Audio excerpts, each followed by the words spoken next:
مال کی محبت کو دل سے نکالنے کے لیے زکوٰۃ دو، صدقات دو، انفاق کرو، نکالو اس مال کو، نکالو۔ جتنا یہ مال نکلے گا اتنا ہی دل کے اندر سے مال کی محبت کم ہوگی، اور یہ ساری چیزیں حج میں جمع کرتی، خرچ بھی ہوتا ہے۔ احرام کے اندر پابندیاں بھی ہیں، احرام کی حالت میں زن و شوق کا تعلق نہیں ہو سکتا بیوی اور شوہر کا۔ اسی طریقے سے آپ بال نہیں توڑ سکتے اپنا، اور پھر یہ ہے کہ اس کے اندر ذکر بھی ہے، تلبیہ بھی ہے، لبیک اللہم لبیک لبیک لا شریک لک لبیک ان الحمد والنعمت لک والملک لا شریک لک۔ یہ ترانہ جو ہے حمد کا اور ترانہ توحید وہاں پر پڑھا جا رہا ہے۔ تو کیا مطلب بات سمجھ میں آئی؟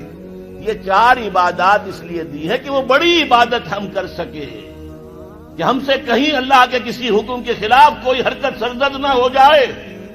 ہر وقت ہمہ تن، ہمہ وقت، ہمہ وجوہ اللہ کی بندگی، اللہ کی اطاعت۔